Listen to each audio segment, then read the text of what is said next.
Even though we first got the Genesis G90 in 2016 and it received a facelift in 2018, currently it just doesn't match the rest of the Genesis lineup. Enter the 23 Genesis G90. This luxury flagship sedan has been completely redesigned and it does not skimp on anything.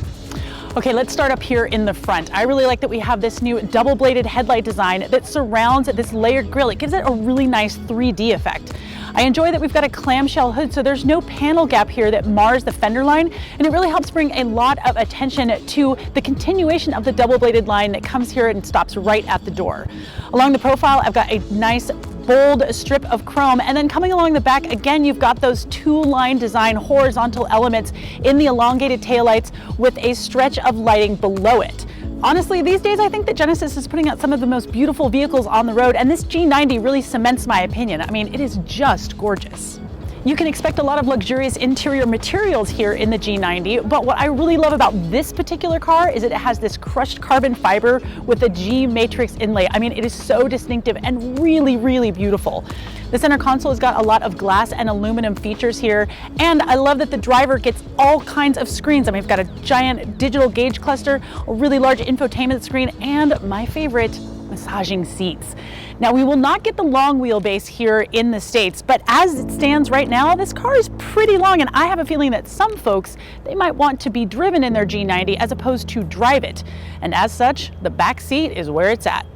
Now, you can get a bench seat back here, but really, why would you when you have this awesome 2+2 setup? I mean, I've got a seat here that reclines back, I've got a footrest that comes up, everything is heated, cooled, massaged, and check this out, I can press this button.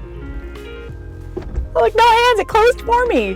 There's a screen here that can control all of the functionality, and the rest of this car is really smart. I mean, I can start it with the fingerprint. I can use my phone to open it up.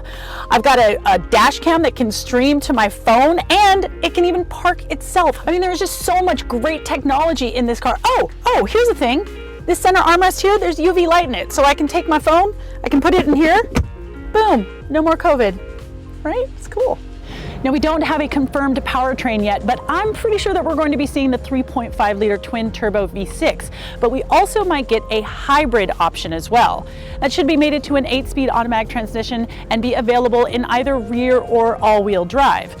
The car should also get an air suspension, which should make it pretty comfy, as well as rear steering. Now, we don't have any word on pricing yet.